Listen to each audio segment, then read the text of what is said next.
Je vous encourage à garder vos Bibles ouvertes dans 2 Pierre au chapitre 1, du verset 12 au verset 21. Et avant de commencer, j'aimerais qu'on courbes nos fronts et que nous prions pour l'onction de la parole. Père Céleste, nous te bénissons, Seigneur Jésus-Christ. Nous te remercions, Seigneur, pour ta grâce, Seigneur. Merci pour ta faveur, Seigneur, de pouvoir venir dans ta maison pour entendre ta parole. Seigneur, je prie que tu me oins de ton esprit, Seigneur, afin que je puisse délivrer tes oracles, Seigneur. Seigneur, prends toute la place, Seigneur. Oins, Seigneur, mon Dieu, notre entendement, Seigneur. Oins nos cœurs, Seigneur. Que nos cœurs soient une terre tendre, Seigneur, pour recevoir ta parole, afin qu'elle germe dans nos vies, Seigneur Jésus-Christ. Bénis ton peuple, Seigneur, mon Dieu. Saisis ton peuple de ton esprit, Seigneur Jésus-Christ, et qu'en toute chose ton nom soit béni, dans le nom puissant du Seigneur Jésus-Christ. Amen. Vous pouvez vous asseoir.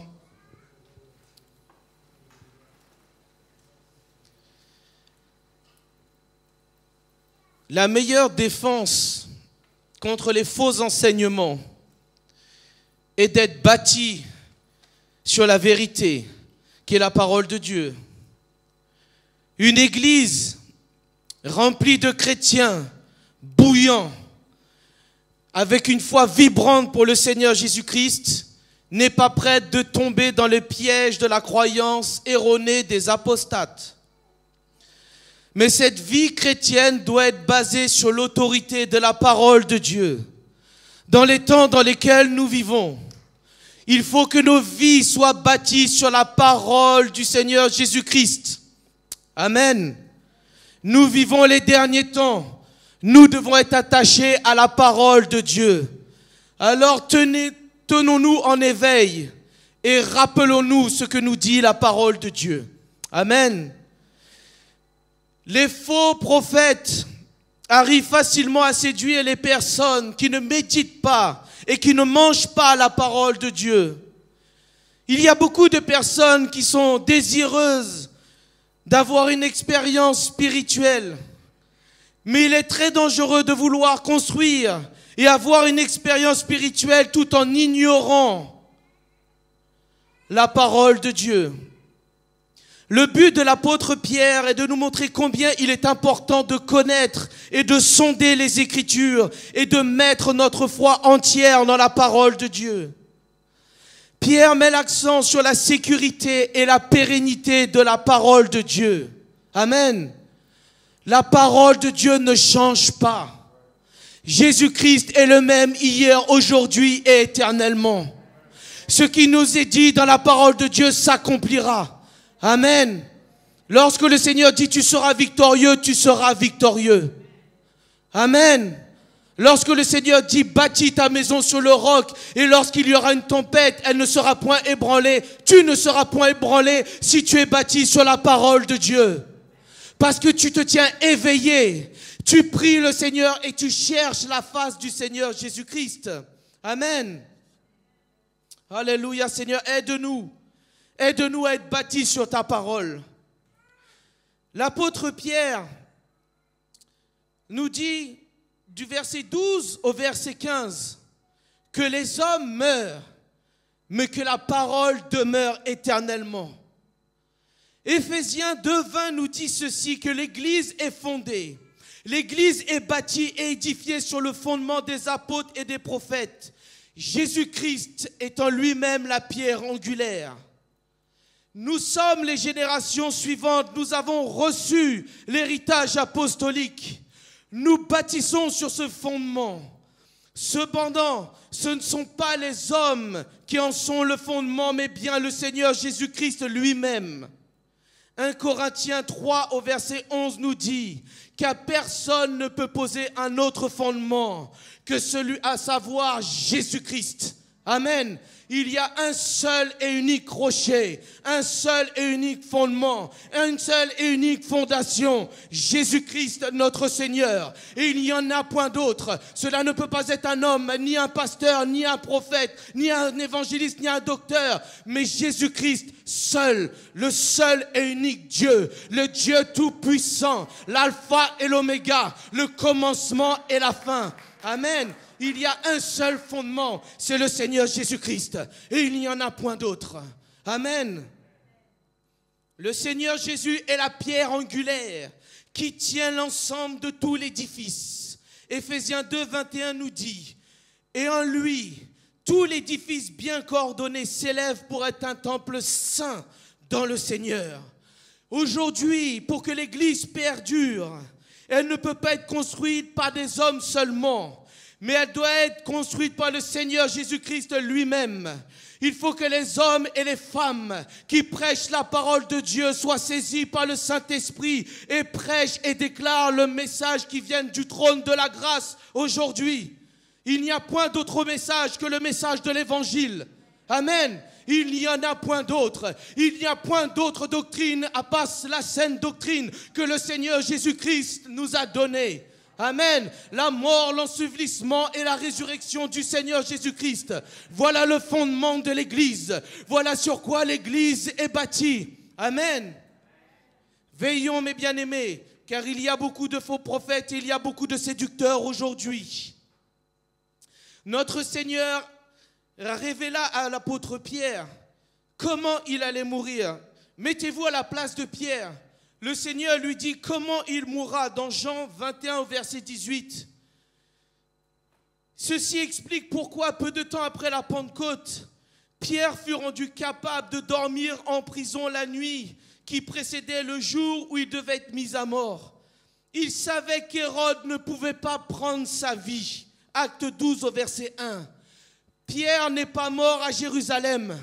Pierre est mort et a été crucifié à Rome. Comme tous les fidèles serviteurs de Dieu, Pierre ne pouvait pas mourir tant que la volonté de Dieu n'avait pas été accomplie parfaitement dans sa vie. Amen.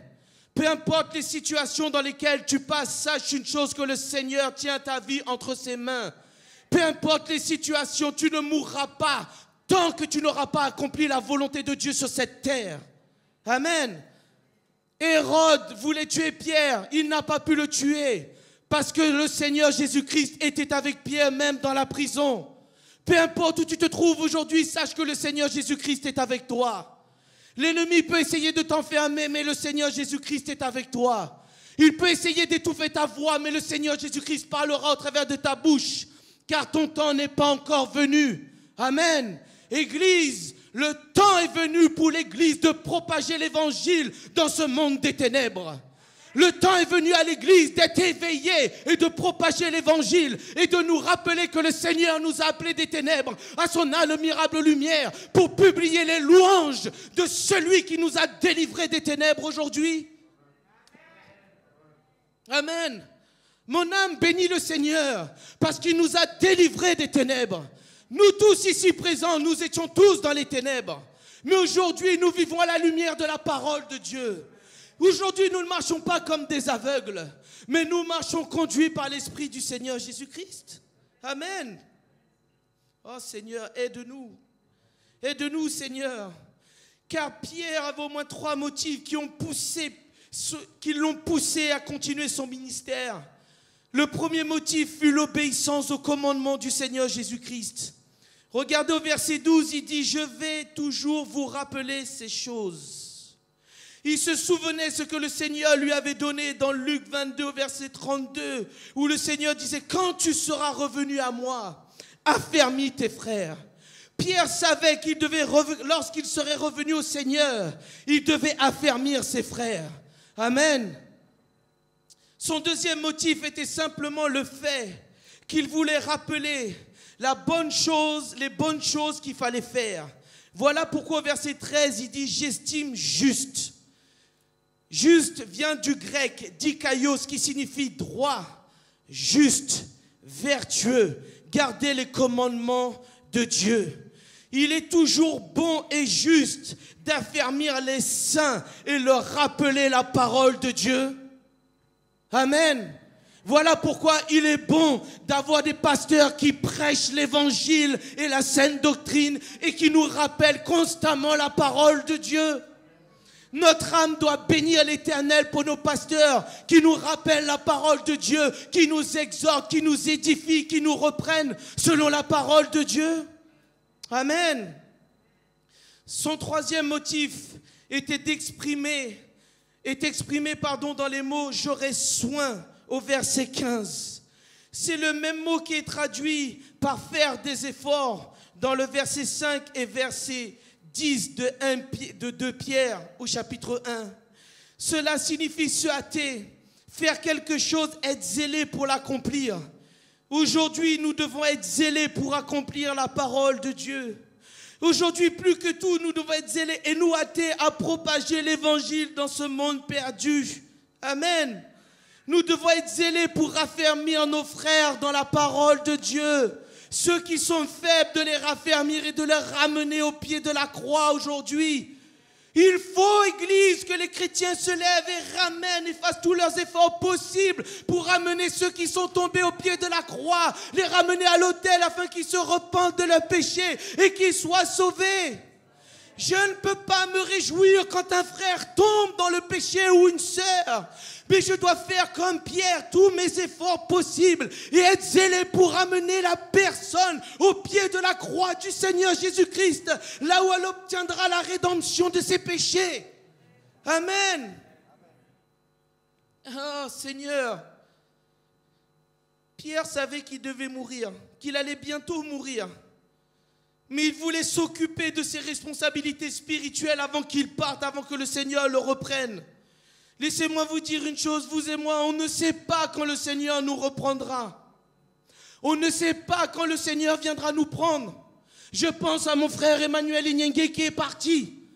On ne savait pas qu'il allait partir aussi vite. Pourtant, il est parti dans le Seigneur. Alors le temps qu'il nous reste à vivre sur cette terre, prenons le temps de propager la parole de Dieu. Tenez-vous en éveil et soyez fermes dans la parole de Dieu. Parce qu'on ne sait pas quand le Seigneur nous prendra. Mais je veux me rappeler, je veux me tenir en éveil et je veux me souvenir de ce que la parole de Dieu déclare sur ma vie. Je veux me souvenir de ce que le Seigneur a fait pour moi sur la croix du Calvaire. Amen. Parce que l'apôtre Pierre voulait imprimer dans l'esprit de ses lecteurs la parole de Dieu. Voilà pourquoi il a écrit cet épître. De telle sorte qu'il ne l'oublie jamais. Il dit, j'estime juste de vous tenir en éveil par mes rappels au verset 13. L'expression vous tenir en réveil veut dire être réveillé, être agité. C'est le même mot utilisé pour décrire la tempête sur le lac de Galilée dans Jean 6 au verset 18. Laissez-moi vous dire, lorsque vous êtes dans la tempête, vous allez être éveillé, vous allez crier au Seigneur Jésus-Christ. C'est pour cela qu'il y a des moments dans nos vies, on passe dans des tempêtes, parce qu'on sait, le Seigneur sait que tu vas crier, tu vas te mettre à genoux, et tu vas dire, Seigneur, Seigneur, nous sommes en train de périr. Alors le Seigneur parlera et dira à la tempête de se calmer. Mais tant que tu ne crieras pas au Seigneur, tu resteras au milieu des flots, et la tempête sera là.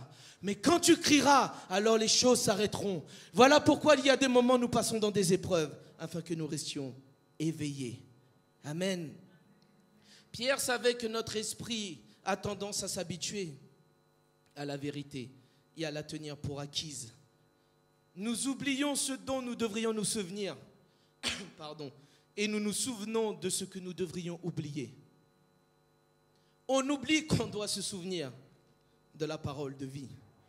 Par contre, on n'oublie pas les péchés qui ont été commis alors que Dieu nous a pardonnés. Amen. Pardonnez et vous serez pardonnés. On oublie ce qui s'est passé et on avance tout droit. Parce que sinon, nous sommes les pieds et les mains liés par l'ennemi.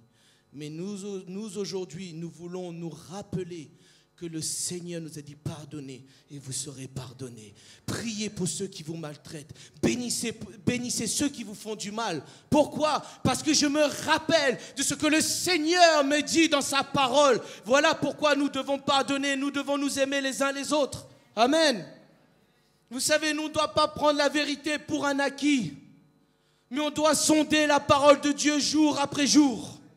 Ce n'est pas parce que j'ai eu une révélation hier que cela s'arrête là. Constamment et jour après jour, je marche pas après pas de gloire en gloire et de victoire en victoire. Pourquoi? Parce que je sonde la parole de Dieu. Je ne sonde pas la parole de Dieu simplement le dimanche matin. Je ne sonde pas la parole de Dieu simplement le mardi soir. Mais je sonde la parole de Dieu jour après jour parce que c'est mon pain quotidien que le Seigneur me donne afin que j'hérite de la vie. Trop de chrétiens ont mis la parole de Dieu de côté. Trop. Nous devons revenir aux sources, à la source d'eau vive, qui est Jésus-Christ. Amen. On ne doit pas prendre la vérité pour un acquis. Laissez-moi vous dire, ce n'est pas un acquis de pouvoir venir dans la maison de Dieu, c'est une grâce. On l'a vu avec le Covid, du jour au lendemain, l'église a été fermée. On s'est retrouvés à tous nous regarder sur Zoom. Donc c'est une grâce et c'est une faveur que Dieu nous accorde de pouvoir venir dans ce lieu.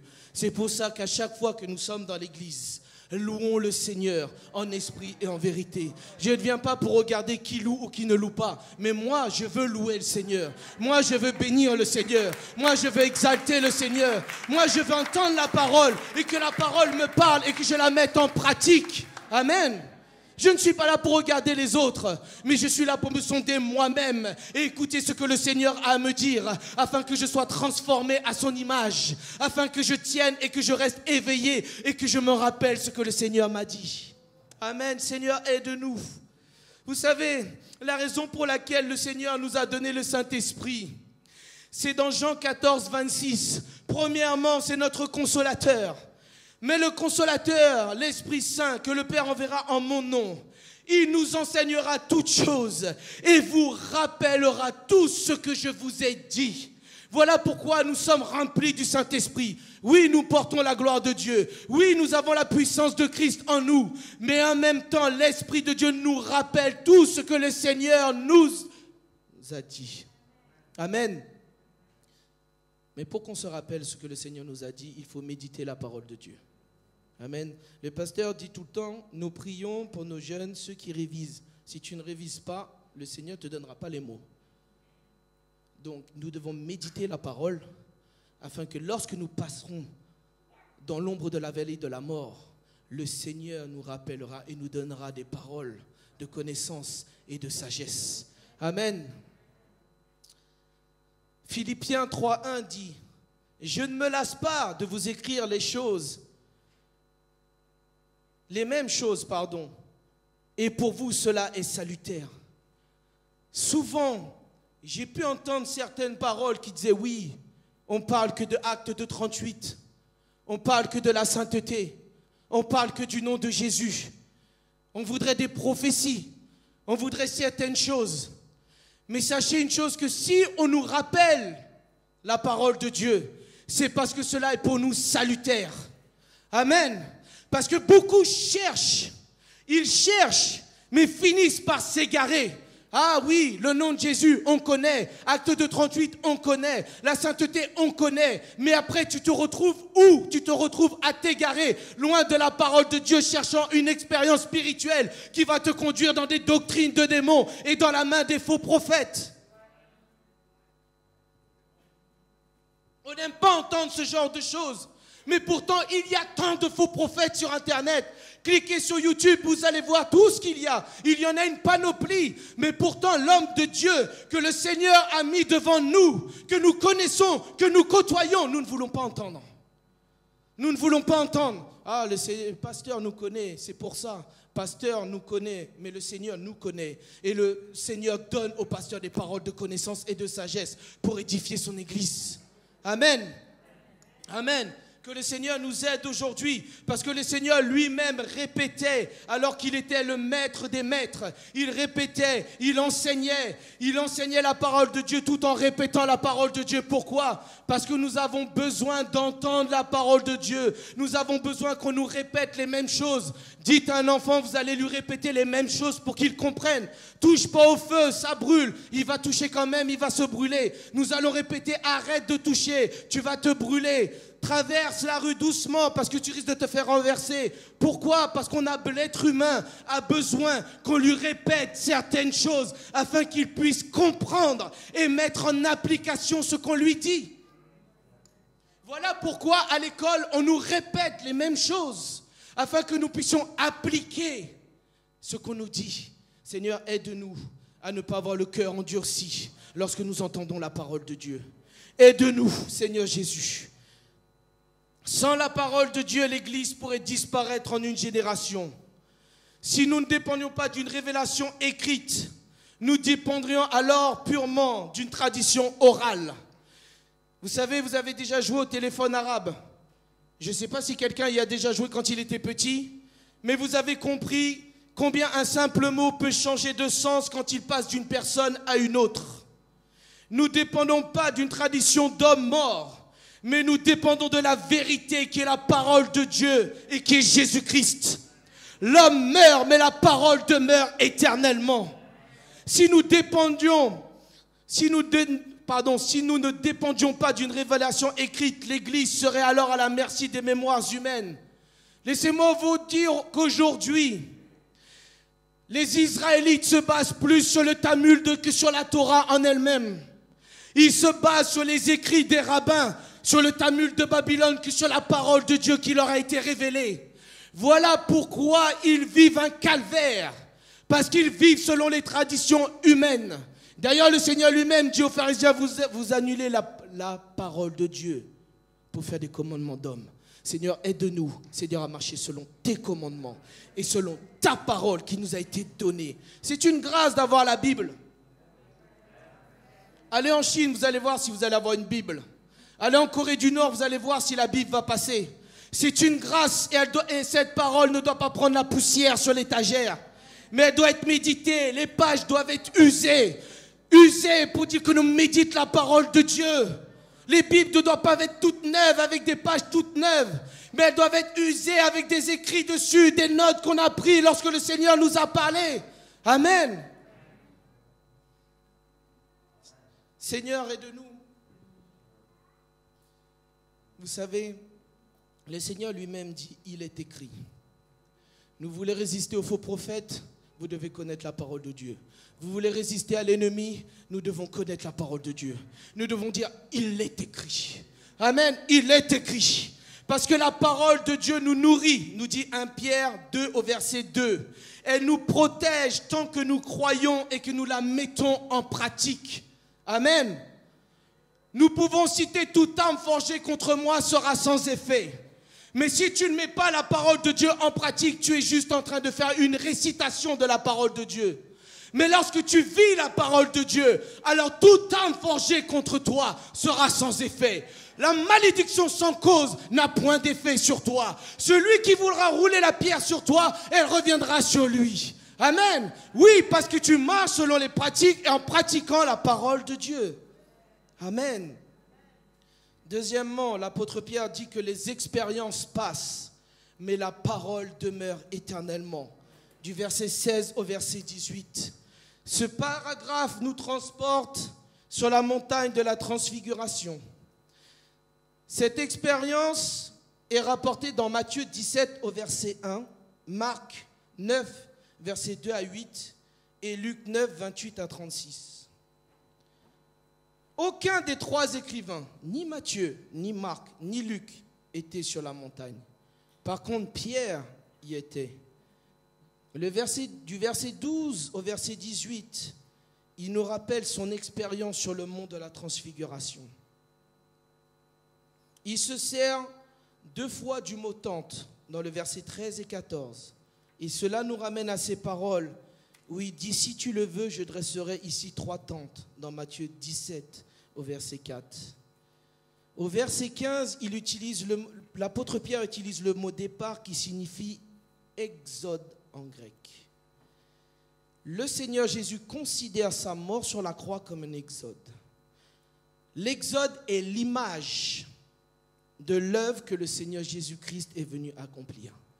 Il est l'agneau de Dieu qui ôte le péché du monde. Il est l'agneau immolé. Amen. Nous sommes baptisés en son nom.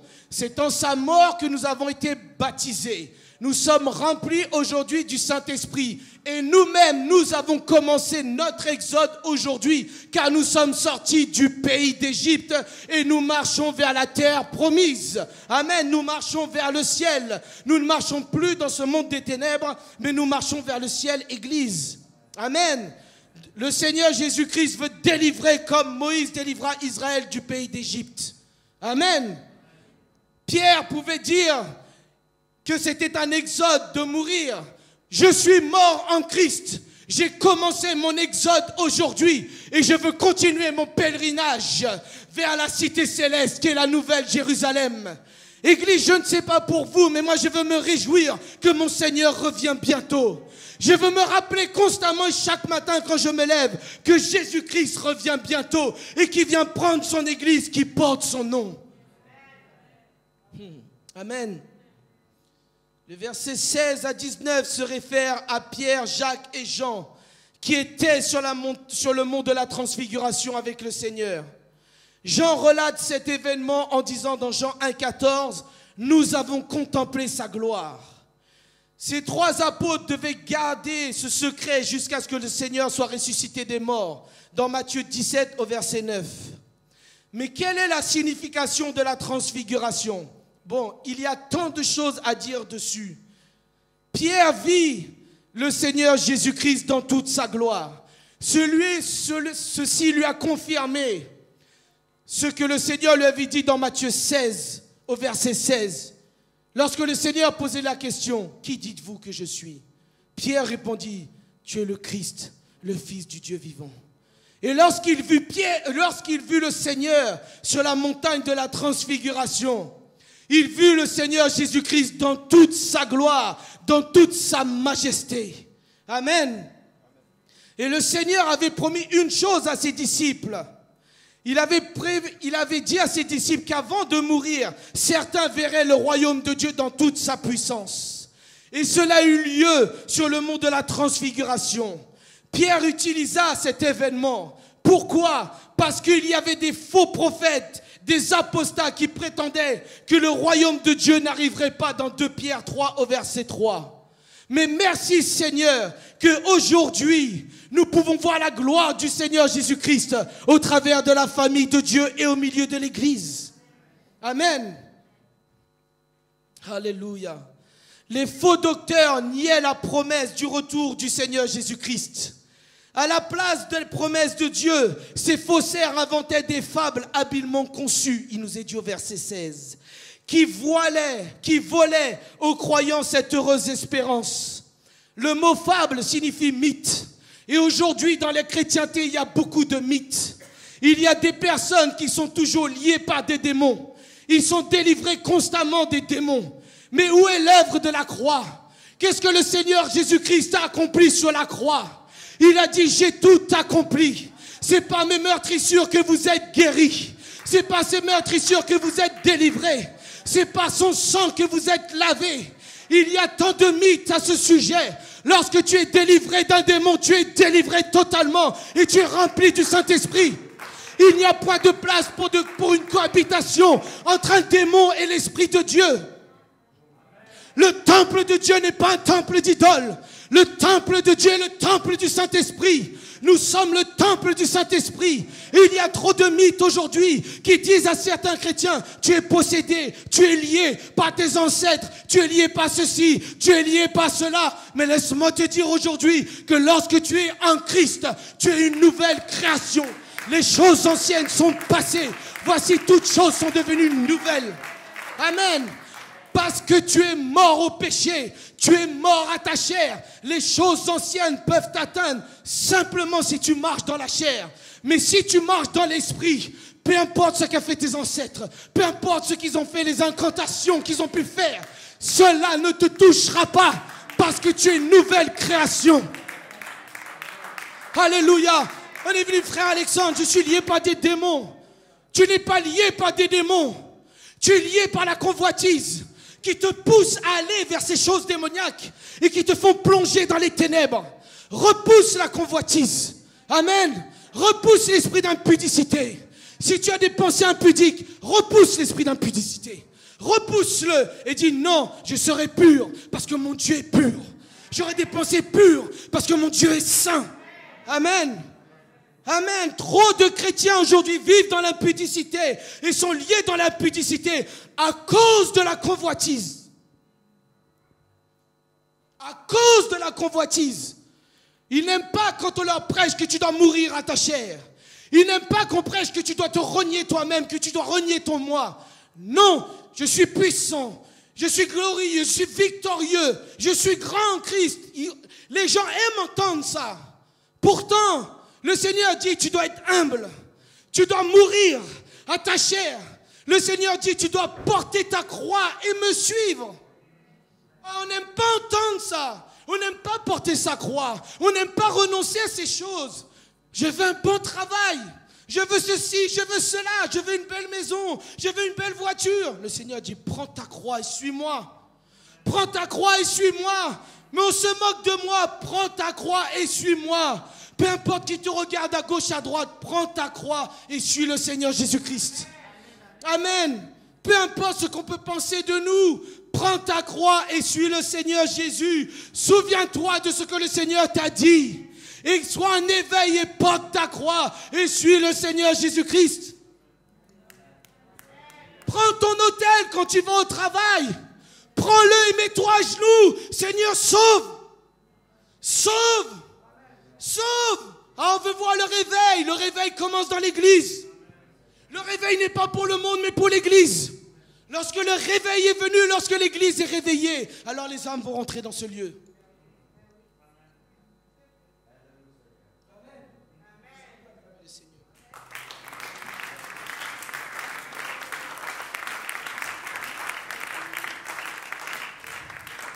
C'est pour ça que Paul disait à Timothée de ne pas s'attacher aux fables et aux généalogies sans fin dans 1 Timothée 4.1. Mais il dit plutôt de les rejeter.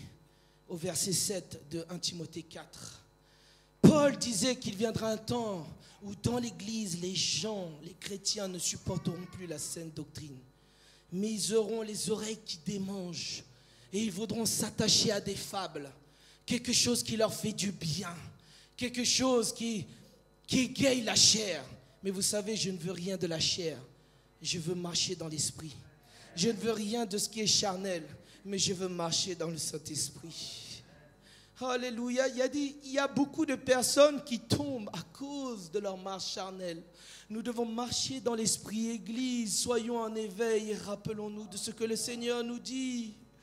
Il nous dit, Paul dit même dans Tite 1, 14, que nous devons faire attention des fables judaïques.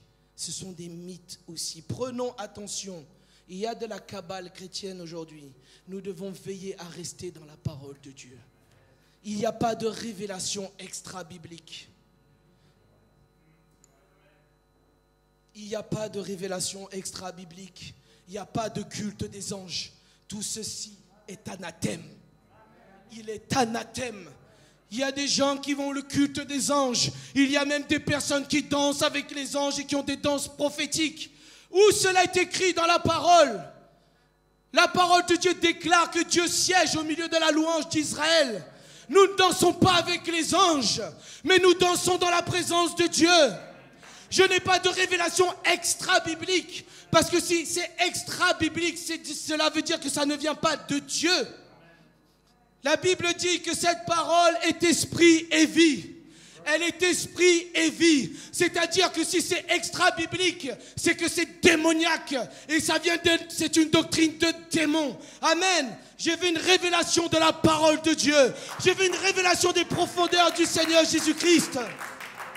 Amen. Je veux être attaché à la parole de Dieu. Parce que peu importe l'expérience que j'ai avec le Seigneur, l'expérience passe, mais la parole demeure éternellement. Je dois toujours me rapporter à la parole. Peu importe ce que j'ai vécu dans ma vie, je reviens à la parole de Dieu. Est-ce que cette expérience a été biblique? Est-ce que cette expérience a été biblique? Est-ce que ce que j'ai ressenti, c'est réellement l'Esprit de Dieu? Éprouvez les esprits pour connaître s'ils sont de Dieu. Peu importe si on vous dit au nom de Jésus, éprouvez les esprits pour connaître s'ils viennent de Dieu. Au nom du Seigneur Jésus, que le Seigneur nous aide et nous éclaire aujourd'hui à discerner et à déloger les faux prophètes.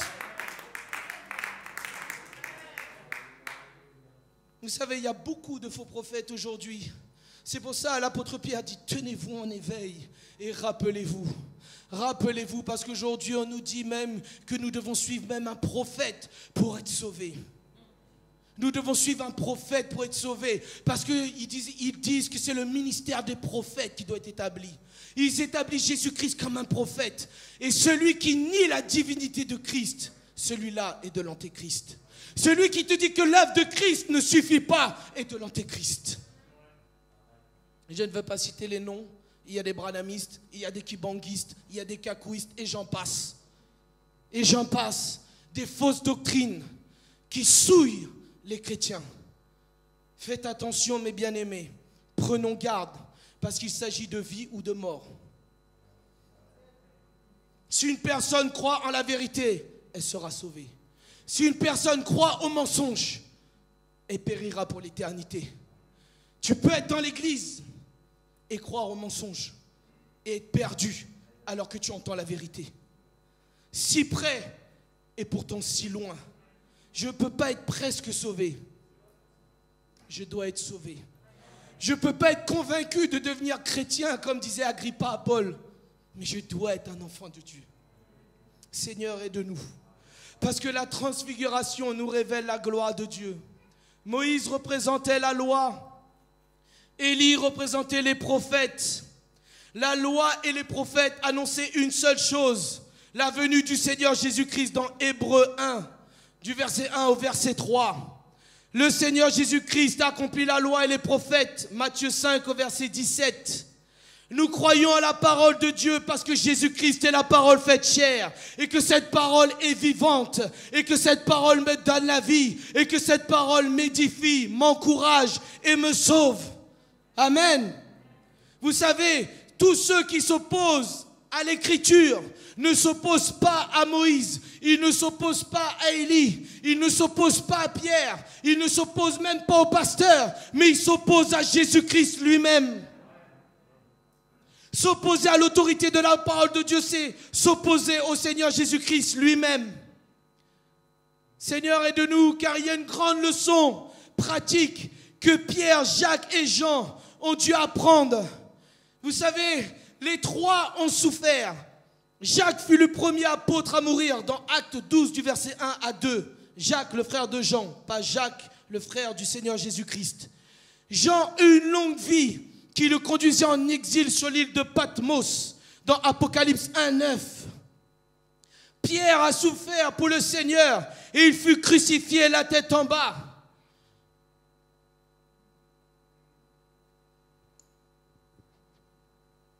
Ça change de l'évangile qu'on entend aujourd'hui.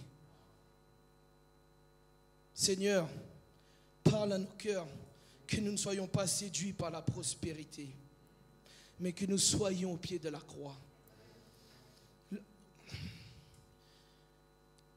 Si on enlève la croix de nos messages, on enlève l'œuvre de Christ. Paul dit, je prêche Christ crucifié. Scandale pour les Juifs, folie pour les païens. Mais sachez que c'est la croix qui sauve une âme.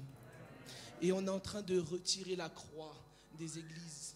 Dans le monde chrétien, on retire la croix et on prêche la prospérité. Vous savez, nous serons prospères lorsque nous serons au pied de la croix. C'est la croix qui nous sauve. C'est la croix qui nous guérit.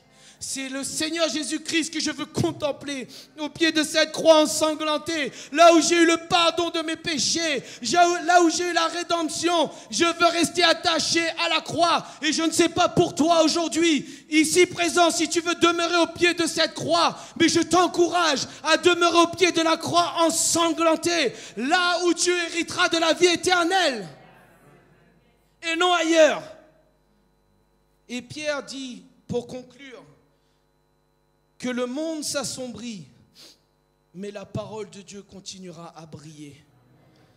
Au verset 19 à 21, lorsqu'on regarde le monde, sous certains aspects, on peut dire que le monde a progressé.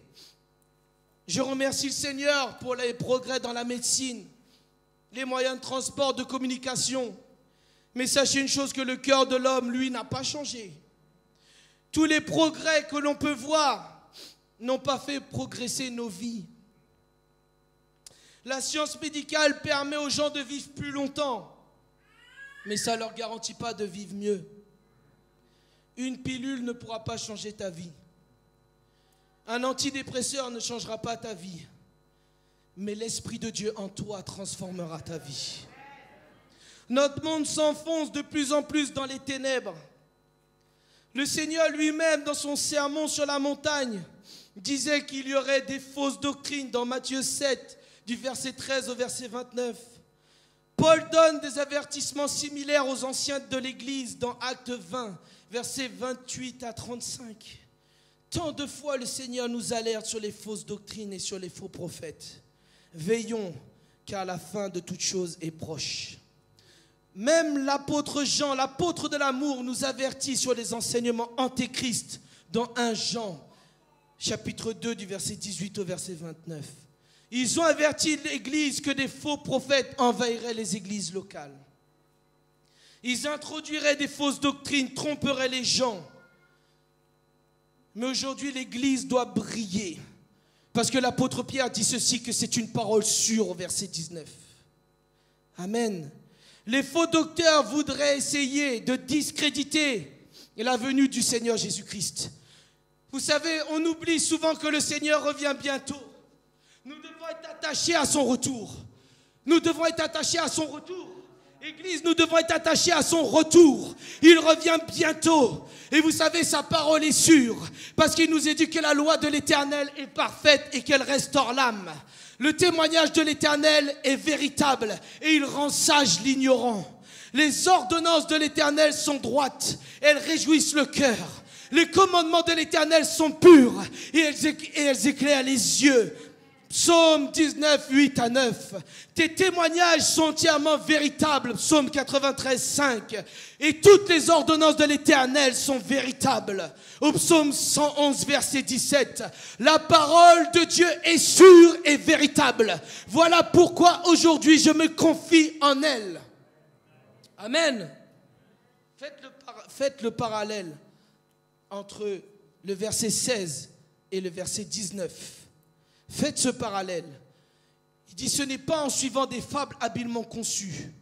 Et nous tenons pour autant plus certaine la parole prophétique. Nous devons veiller sur ce que nous lisons, écoutons et regardons. Nous devons veiller à ne pas lire des fables, écouter des fables et regarder des fables. Il y a beaucoup de fables aujourd'hui. Le monde est dans l'obscurité. Pierre nomme le monde un lieu obscur, une nuit épaisse. L'histoire humaine a commencé dans un merveilleux jardin. Dès qu'ils sont sortis du jardin est venue l'obscurité. Mais le Seigneur Jésus-Christ est la lumière du monde. Sa parole est une lampe à mes pieds et une lumière sur mon sentier. Quand le Seigneur Jésus-Christ a commencé son ministère, le peuple était assis dans les ténèbres. Mais ils ont vu une grande lumière, nous dit Matthieu 4, verset 16. Sa venue dans le monde fut l'aurore d'un jour nouveau. Oh Seigneur, nous les chrétiens, aujourd'hui, nous sommes la lumière du monde. Et nous devons briller, parce que la lumière n'a pas été établie pour être cachée sur le boisseau, mais pour être établie sur le chandelier. C'est notre privilège et notre responsabilité de propager la parole de Dieu, de vivre la parole de Dieu et de montrer et de révéler la lumière de Dieu à ce monde perdu qui est dans les ténèbres. Amen. Avant que le jour se lève, le Seigneur revient bientôt. Laissez-moi vous dire que la promesse de son retour brille avec intensité. Peu importe l'obscurité qu'il y a dans le monde, le Seigneur revient bientôt. Église Maranatha, le Seigneur revient. Il est notre soleil de justice. Et la guérison se trouve à l'ombre de ses ailes, à l'ombre du Tout-Puissant. Amen. Voilà pourquoi je me réfugie à l'ombre du Seigneur Jésus-Christ et attends son retour. Attends son retour. Je suis impatient de revoir mon Seigneur. Je prie que mon Seigneur revienne bientôt et qu'il vienne prendre son église et que tous ensemble, nous soyons dans les noces de l'agneau, à nous réjouir devant notre Dieu, devant notre Seigneur, à publier les louanges à la gloire de Dieu. Je ne sais pas, mais pour moi, je désire être aux noces de l'agneau. Je désire louer mon Seigneur jour et nuit. Je désire jeter ma couronne aux pieds de son trône. Je désire être réveillé pour aller au ciel aujourd'hui. Je ne veux pas perdre mon salut, mais je veux travailler sur mon salut. Je veux travailler avec le Seigneur. Amen, en nous levant, Église.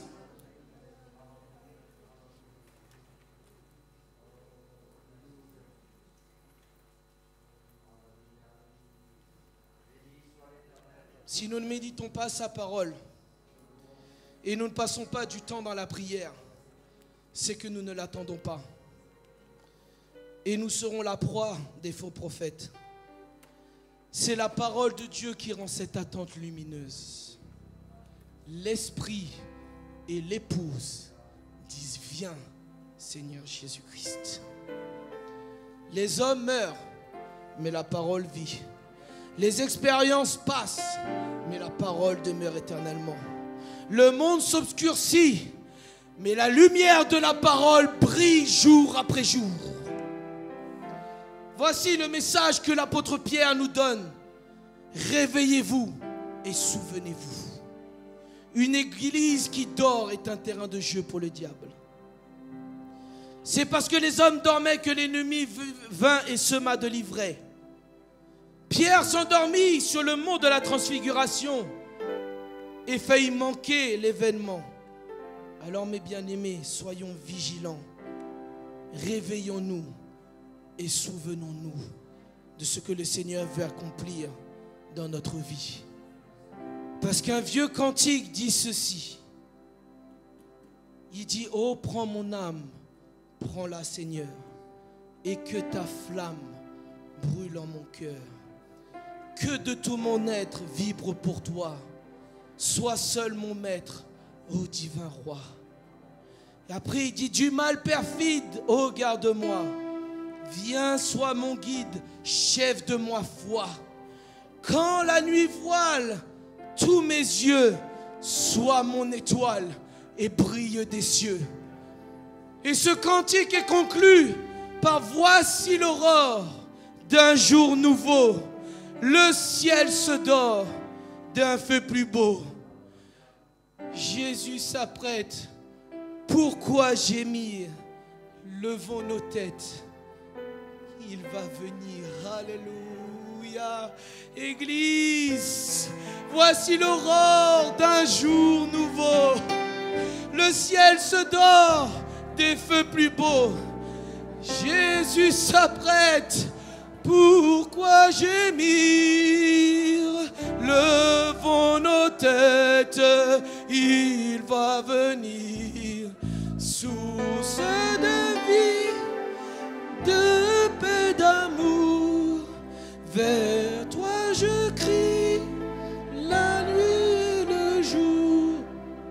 Entends ma plainte, sois mon soutien, calme ma crainte, toi mon seul bien.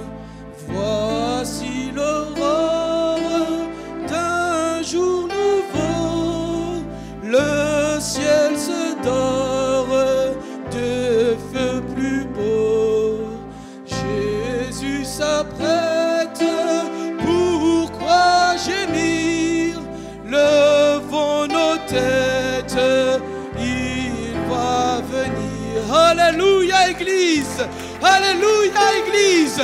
Jésus-Christ revient bientôt. Levons nos têtes, il va venir. Alléluia. Que le Seigneur Jésus vous bénisse Église. Soyez fortifiés par la parole de Dieu. Soyez encouragés et édifiés au nom du Seigneur Jésus-Christ.